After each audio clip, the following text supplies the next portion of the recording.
And welcome back to the program on this Sunday morning. Now we're going to hear from the Republican candidate for Washington Congressional District 3. I interviewed him on Thursday, 2 days after the primary.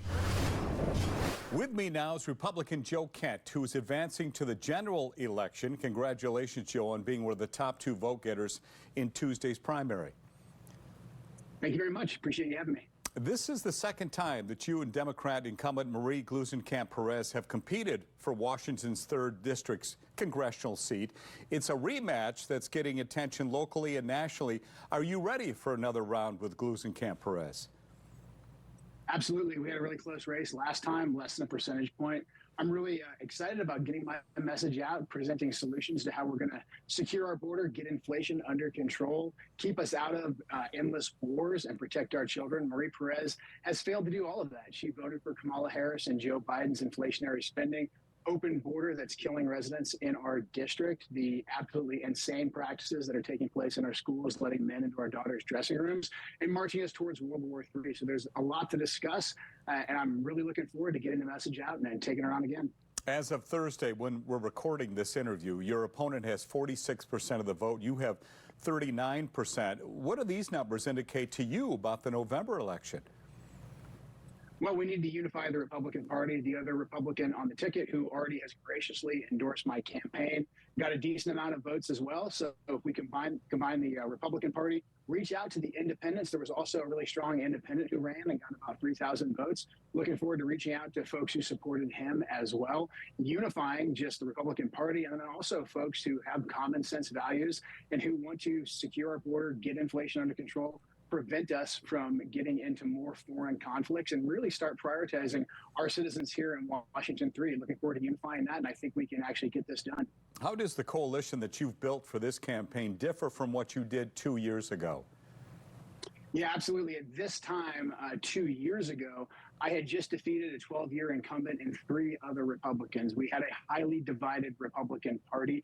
We don't have that this time. For the last 2 years, I've been working tirelessly, reaching out to people who supported the other candidates. I've been endorsed by the Washington State GOP now for almost 2 years, been endorsed by all the county level parties, and we've already begun our outreach to independents and to other Republicans as well. So we are much more unified this time than we were just 2 years ago. And also this time, Marie Perez has a record. When I ran against her 2 years ago, she could say whatever she wanted. She said that she was going to be an independent, a moderate, all these types of things.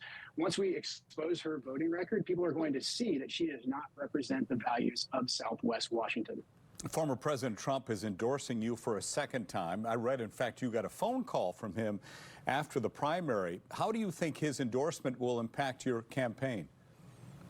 Look, President Trump has won this district twice by about 4 to 5 points in 2016 and in 2020. So President Trump has a lot of support in Washington 3. He's done very well here before. I think President Trump right now is more popular than he's ever been.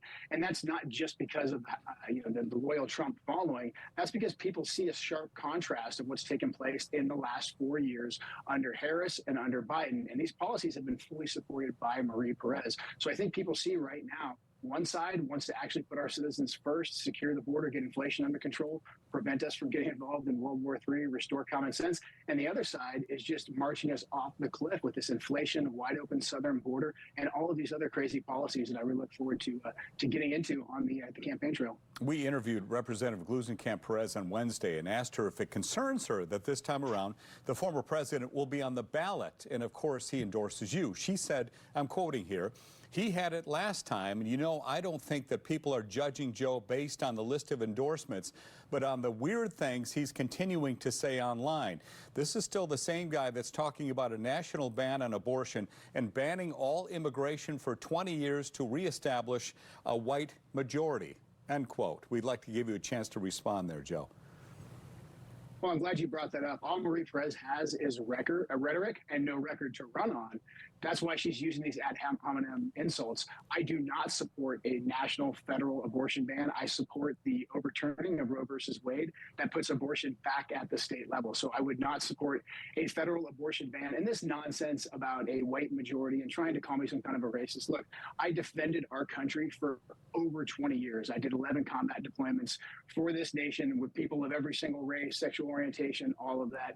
I want to support and fight for every single American. I want to secure our border and stop the fentanyl from coming across the border that's killing American citizens. I do want to prevent illegal immigrants from coming into our country and harming our citizens. We have to have a border. We have to have law and order. Marie Perez voted to leave the border wide open, allowing fentanyl to kill our citizens. So of course she's going to bring up a misdirection play and say, well, if you want to secure the border, you're racist. That just doesn't pass anybody's common sense test. We actually have to secure the border. We've got to get inflation under control. She wants to bring up things like abortion because, yeah, abortion is a divisive topic, but it is no longer a federal issue. I want to focus on making the cost of raising children. I want to bring that down. I want to make that more affordable. I want to make products like baby formula and diapers tax deductible. I support child credits, child tax deductions. I want to create an environment where it's easier to actually raise a family. Under Marie Perez, Kamala Harris, and Joe Biden's economy, that's nearly impossible. So we got to focus on the really critical issues here and not Marie Perez's empty rhetoric. It's her record that actually matters, not the rhetoric. How do you win over voters who supported Republican Jamie Herrera Butler for the 12 years she held the 3rd congressional seat? She's considered a moderate Republican. You're not described as being moderate. You're going to need those votes. Absolutely. We get out there and we talk about issues. I've been reaching out to supporters of Jamie Herrera Butler, had some really great conversations. We have a lot of her former supporters that are part of our coalition right now.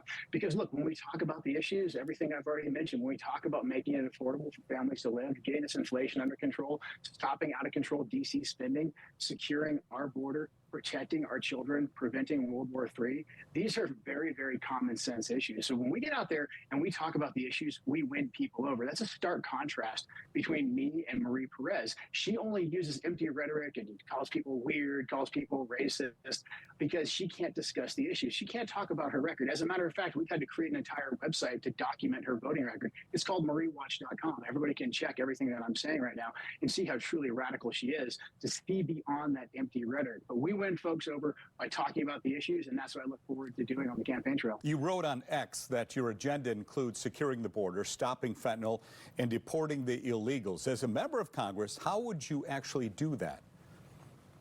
Simple. To secure the border, first and foremost, we have to get that done. We can deploy the military down to our border. Perez has voted to leave our troops deployed to the Middle East, where they're still under fire. We've lost three American soldiers defending the border of Iraq, Jordan, and Syria, while our border is wide open. Get the military down there on the border, finish the wall. That's going to stop the fentanyl from coming across. And then we have to actually pass legislation that says and sends a message that if you come into our nation illegally, you will never be an American citizen. Then we need to cut off every single way that illegal immigrants are able to make money in this country. That will cause a lot of the people who are here for the economic incentive to simply self-deport. And that's going to allow our federal law enforcement resources to go after the cartel members and some of the bad actors that have come into our country. Look, we've had over 12 million illegals come into our country just since Biden has been president. Of that 12 million, I fear that there's going to be some of them that seek to do us harm. We need to focus our finite law enforcement resources on that. But it's very simple. We just need to have a Congress and a Senate and a president like President Trump that has the will to secure the border, stop the bleeding of fentanyl, and get the illegals out of our nation. An issue facing many Southwest Washington residents, of course, the economy. What's your plan to help people not just survive, but to thrive as well? Absolutely. Look, the inflation right now is being driven by out-of-control spending in Washington, D.C. Since Marie Perez has been in office, she's signed on to about $4 trillion in new spending. That is money printing. That's what's causing the inflation. That and Joe Biden and Kamala Harris's record of having a war on U.S. energy. Everybody remembers what gas prices were just 4 years ago. Marie Perez supports this war on domestic energy, and she also supports the out-of-control spending. So Congress, one of its main duties is to actually pass a balanced budget, do individual appropriations bills. No more omnibus bills where we jam several appropriations bills together and we run up a massive deficit. We actually have to have a cap on spending, adhere to our budget like American families have to do pretty much every month, get back to being energy independent, a net exporter of energy. And we're going to have to do some significant cuts to the federal government because the federal government has become incredibly bloated. It's not serving the people. We send entirely too much money overseas, and we're spending way too much money on these foolish and reckless foreign wars that Marie Perez continues to support.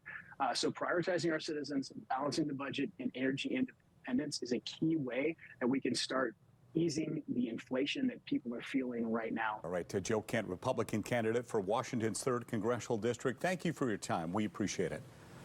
Thanks for having me.